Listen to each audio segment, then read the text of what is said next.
The voice of the motherland calls you to the barracks. The motherland hears and the motherland knows. And personally, I'm terrified of that.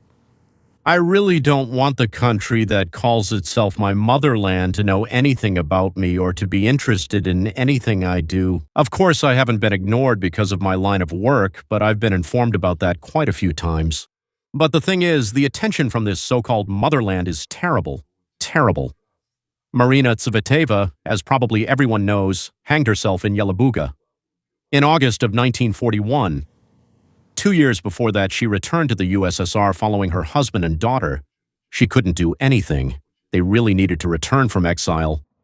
From Paris, back home. Her husband, Sergei Efron, he was a poet and an NKVD agent who believed he could buy his return with blood, was executed by firing squad. Well, in exactly the same year, 1941. Their daughter, Ariadna Efron, went through, let's say, the camps in exile. How long? 16 years. She spent 16 years there. Almost nothing remained of the family that returned to their homeland. This was not an isolated tragedy. After the Yalta Agreements of 1945, the Western Allies forcibly handed people over to Stalin. Yes, they were forcibly handed over to Stalin. Hundreds of thousands of Soviet citizens who ended up in Europe. Prisoners, forced laborers, refugees. We should thank the beloved peoples, the heroes of the Western territories. One is named Churchill and the other is named Roosevelt. By the way, the second one, Roosevelt, is also known for trying to build fascism in the United States of America. Not many people know this, but it's a fact. It's documented. Otherwise, he was a wonderful, kind, remarkable person, although he also didn't like Jews. In fact, not at all. Otherwise, well, in general, everything else about him was almost perfect. Not to be outdone, Churchill also didn't really like Jews. Before the war, England did everything it could to oppose the relocation of Jews to Judea and Samaria. It had received a mandate from the League of Nations to resettle Jews there. Still, it did everything possible to ensure they, God forbid, wouldn't end up there. And after the war, it simply sank ships carrying Jews who, having survived the camps run by the Germans, were traveling to build their national home. Do you understand what happened after Auschwitz? After Auschwitz, they were sinking people who had come out of there. A significant number of those who trusted their unwashed homeland, reeking of sweat and torture and returned, ended up going straight to the camps. And the logic of state security was absolutely simple, relentless, and correct. If a person spent a long time abroad, it means they're contaminated. It means they're a potential traitor. Well, of course, in the committee, they understand that after being abroad, the homeland you return to is perceived as a cesspool, rotten and soaked in turpentine. For most, returning home wasn't a family reunion, but a prison transport. To the east, but not to the east in a good sense of the word, to the east where the permafrost is eternal. They said, we don't understand what for. For what you saw. And you can tell people back home about it, that there is another world out there. And that there you don't have to be afraid of the ghoul who sits every day and every hour behind closed doors, iron gates, and locks. He drinks the blood of millions while doing so. Through a straw, I don't know, maybe like that or some other way. The truth is, it should be said right away that they killed, tortured, exiled, raped, and carved stars on the backs not only of those who returned back. Those who never left also got the full treatment. Let me tell it, so to speak, as accurately as possible from the documents. Vsevolod Meyerhold was arrested on June 20, 1939 in Leningrad. By that time, his theater had already been closed as alien to Soviet art. That's absolutely right. I agree as well. He was indeed alien to Soviet art. In prison, he was tortured. His own testimony has been preserved. It's a letter to Molotov from January 1941, of the most terrifying documents of that era. He wrote that they made him, a 65-year-old man, lie face down on the floor and beat him with a rubber strap on his heels and back. They beat his legs from above. There were bruises on his body, similar to internal bleeding. And the pain was so intense it felt like boiling water had been poured on those spots. He signed the statement. He confessed to things he didn't do just to make it stop. There's a legend that Meyerhold was drowned in filth in a toilet at the State Security Committee, and before that they broke all his fingers, one by one. I don't know how true that is, but from the kind of people who produced Yagoda, Abakumov, and Putin are no surprise. Even earlier, 6 months before he was executed, his wife, actress Zenaida Reich, died a terrible death. On the night of June 15, 1939, shortly after her husband was arrested, some unidentified people broke into their Moscow apartment, and they inflicted multiple stab wounds on her. She died on the way to the hospital. The murder was never officially solved. They couldn't find the perpetrator. And the apartment was taken away soon after. Meyerhold's name was on the execution list, which was personally approved by Stalin. January 16, 1940. All of this is available. All of it has been preserved. There were hundreds of names there. From that same wave, literally during those days, Isaac Babel, a writer, author of Red Cavalry and Odessa stories, arrested in May 1939, executed January of 1940. Yes, 1940. Just a week before Meyerhold, he was tortured too. They forced him to falsely implicate himself, others, anyone at all. He signed anything they wanted. Mikhail Koltsov, the most famous Soviet journalist of the 1930s, correspondent in war-torn Spain, executed on February 2nd, 1940, on the same day as Meyerhold. That's why I remembered. According to the documents, at least, yes, they reported that Meyerhold was executed. In reality, there's a legend that he wasn't exactly executed, which is understandable. Meyerhold, Babel, Koltsov, and hundreds, thousands of others were not immigrants. They were loyal. They were integrated into the system. So let me explain why. For all those who want to return and make a deal with Lieutenant Colonel Putin, you need to know this. That's it. And what happened to those who returned to their homeland believing in their country and who weren't sent to the camps? For example, take Alexander Vertinsky, for example, an outstanding singer, in the year 1943. But he was lucky. He wasn't shot, he wasn't sent to a camp, he wasn't drowned in filth. He was sent on endless tours, under covert surveillance. He lived for 14 years. Not a single review in the Soviet press, not one. And someone was always next to him.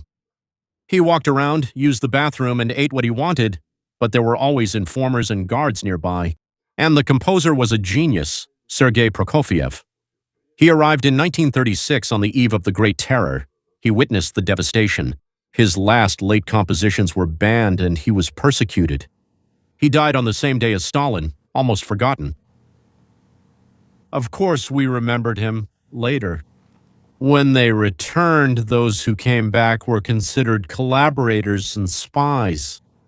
The stigma of having lived in the West for too long never faded. Not in any way, never. Secret police. They kept separate files on repatriates. The archives, declassified, I think in 2010, show that they were monitored for a long time even after being pardoned. The amnesty they were promised actually turned out to be a lifetime of official distrust, but they were invited, they were called back. Why call them back if they were just going to be oppressed afterward? In 1955, a committee for return to the homeland was established in East Berlin. Behind the facade of a public initiative, of course, stood the Committee for State Security. The committee published a newspaper called For Return. Later, they started calling it the Voice of the Homeland. And they secretly distributed it among first-wave immigrants all over Europe. The tone was gentle. You arrived in countries and continents where you are despised, where you are strangers. But your motherland pleaded with you. Yes, she forgave you. I'm tired of this. Well, carrying this thing on my head, right? And she waits. Your motherland is waiting for you. The main genre was letters from those who returned. Warm, grateful, full of remorse. They were printed, read on the radio. They were waved around as proof of happiness. Here it is, happiness. To return to the motherland, Voice of the Motherland called you home. But for many, a barrack was already prepared at home, not Barack Obama, right? Just a barrack, without heating. but with bars on the windows. And also the KGB, well, whatever it was called back then. They collaborated with Europeans to make life difficult for Russian immigrants, hoping they'd want to leave. The Soviet Union still existed then, yes, so that they would want to go back to their homeland. And now, look at the summer of 1926. The largest bank in Portugal is closing accounts of Russians without a residence permit. German ones, that is Sparkasse, Deutsche Bank, who else? Commerzbank, N26. They freeze accounts of people who have lived here for years, even some with a German passport. What's happening? Wise and Volt cut off access even for those who have a European residence permit. France closed the last loophole for applying for a Schengen visa through intermediaries as of July 15. These are the individual costs of sanctions. Together, it's ready-made material for a single wish. To those who left, get lost. The West is playing along with Putin. They're creating living conditions for refugees, conditions that make them understand. Nobody needs them here. Why are they doing this? The Kremlin is calling them home, and with the same hand it's already labeling those who return as unreliable, just like in 1945, yeah, just like back then.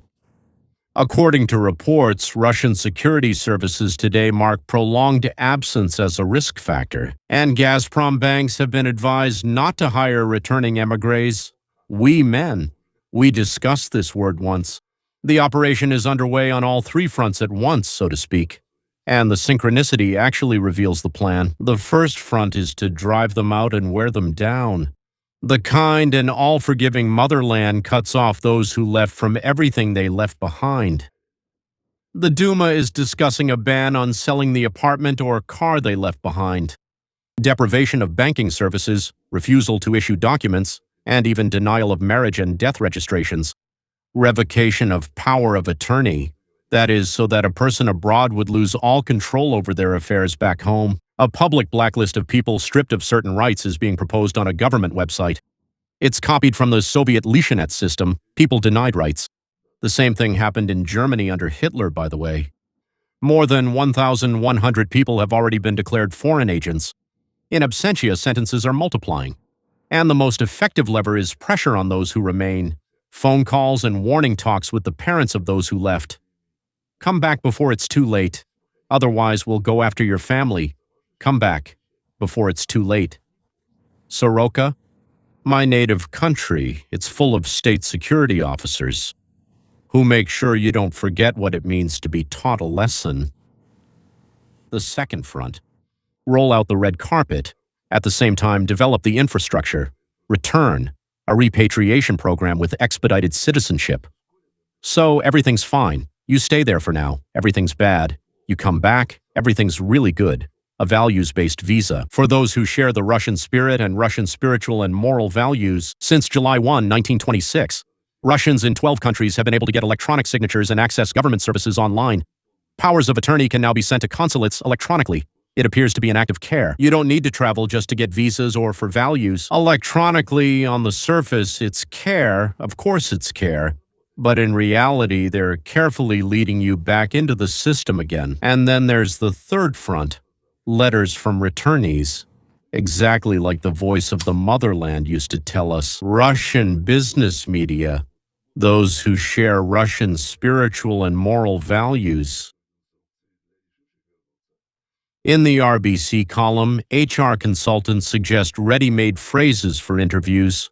I gained invaluable experience abroad, but I always plan to apply it in my homeland. They advise cleaning up your social media, limiting questionable content, and agreeing to take a position one step lower, especially in the public sector.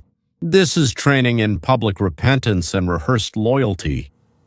And the state media regularly provide stories of those who became disillusioned, who suffered abroad and returned to human warmth, to traditional values. European callousness, especially American, of course, and even Russian propaganda, whether intentionally or not, work toward the same result. Back then, let's say in the 30s, like 37, 38, or even the 50s, yes, it worked. Why? Power. Now something has changed. In 1955, the operation succeeded because the KGB had a monopoly on information.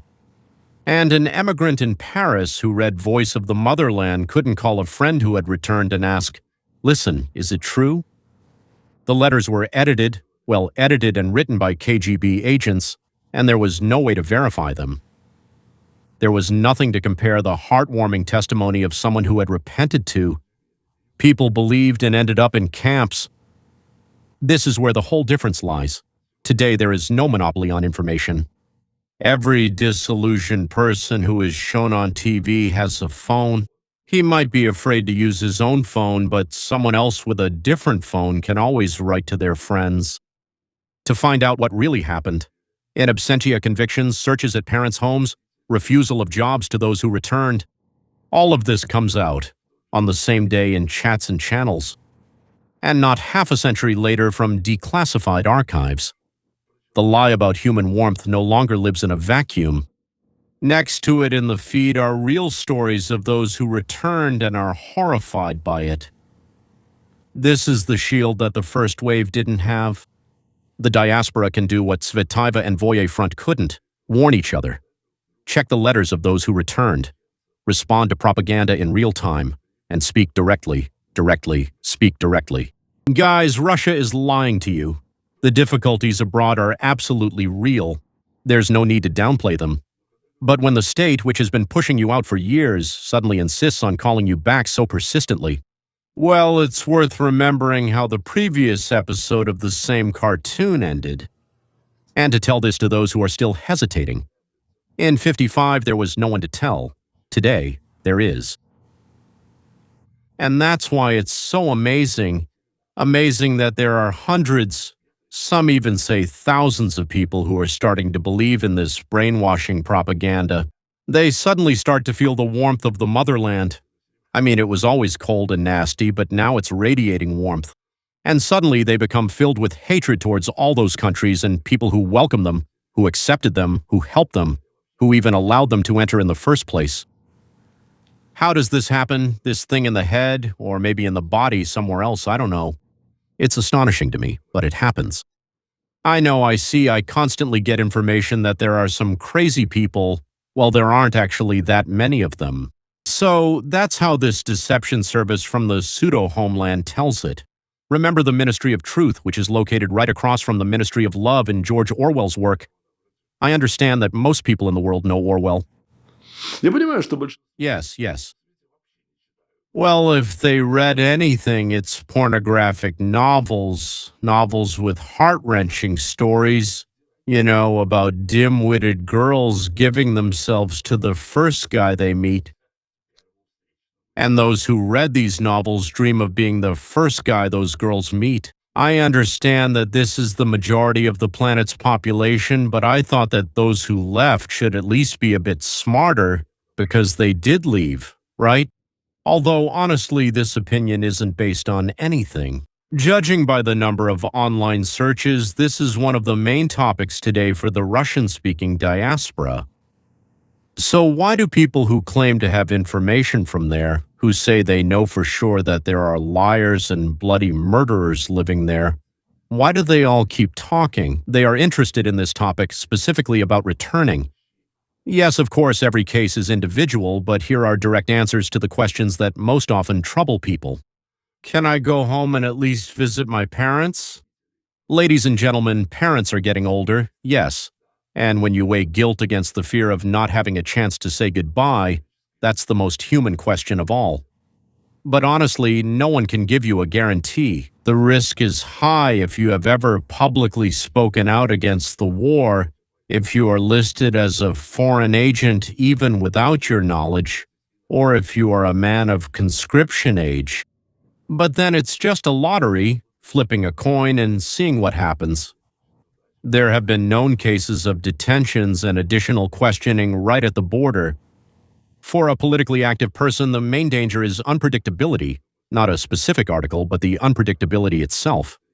The rules change faster than the news can reach us. Another question is, can my loved ones who stayed behind suffer because of me? Why, you ask? Well, of course, that's the harshest pressure point. The thought that your choice will hurt your mom. That's exactly what this pressure is designed to exploit. Tactical conversations and visits to the relatives of activists and journalists are a documented tactic, but there is no mass persecution of the relatives of those who simply left. In practice, don't send anything sensitive through your relatives, keep them informed, lower their public profile, and don't let that fear alone pull you back. That's exactly the effect they expect from you now. So, someone says to themselves, has it really gotten better there? Maybe it's worth coming back? Should I return? They ask. Because there's fatigue from being abroad, from getting older, nostalgia from the screen, a warm image of human warmth, which of course doesn't exist in the West. Yes, in the West they don't drown yet, they don't flood. Impurity. The answer to this story, selected, edited, it's a lie. The reality for those who returned is different. The stigma of being abroad for too long, the State Bank and others don't recommend hiring the brothers of people who moved abroad for a position as a stepping stone. You see, there are few who are enthusiastic, and most of those who left aren't really planning to come back, so to speak. But if you're thinking about something, check with real people on the ground. Not just what you see on TV, and not just with one person, because that one person might be compromised. Maybe he doesn't want to talk, but has to say something, so I listen to him anyway. Now, of course, there's the question of what will happen to your money there, your account in Europe, your property in Russia. It's clear why people ask. It's about survival, about a lifetime of savings. The answer is that banks in Europe are closing accounts, but the European Commission's directive clearly states that citizenship alone is not a reason. Keep the documents about, well, what is it called again? Yes, residence permit, yes, that's right. Register, respond immediately if you receive a warning. In Russia, they are discussing a ban on selling property left behind and the cancellation of power of attorney. Not everything has been decided yet, so it's better to complete important transactions and appoint reliable representatives now rather than later. So here's an important question. Why does this even affect me? It doesn't affect me. I mean, those who left recently, maybe a year, 3, 5, or 8 years ago, I don't know. Why does it affect them? Because it's not about politics, it's about home. And here's what's important to remember. Unlike the immigrants of 1955, you have a phone, you can check any heartwarming story right to those who stayed behind. People no longer live in a vacuum. That's your main protection.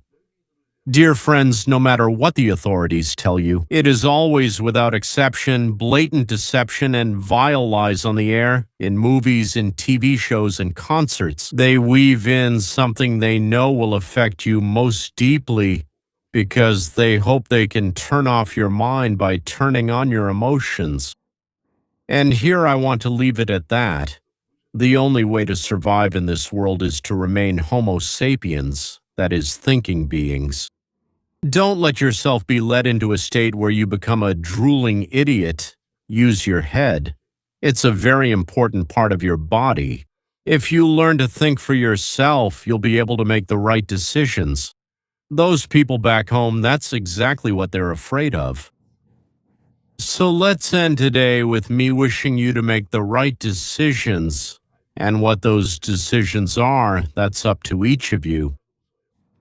Or as the Soviet Union's trade representative in New York once said, in, I think, 1956, he became famous for the phrase, I'll say it in English now, for whom, how. I think what he meant to say was, well, it depends on the person. A good trade representative, he made a lot of deals. So it depends on the person.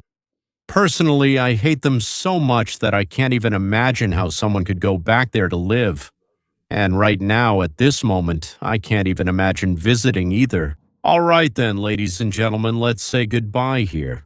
So you've decided to leave. Go ahead and leave. I wish you all the best. That's it. I wouldn't let my children or my acquaintances or my friends. Wouldn't let them go. No, I wouldn't let them. I would try to persuade them not to do it. Well, to each their own. It depends on the person.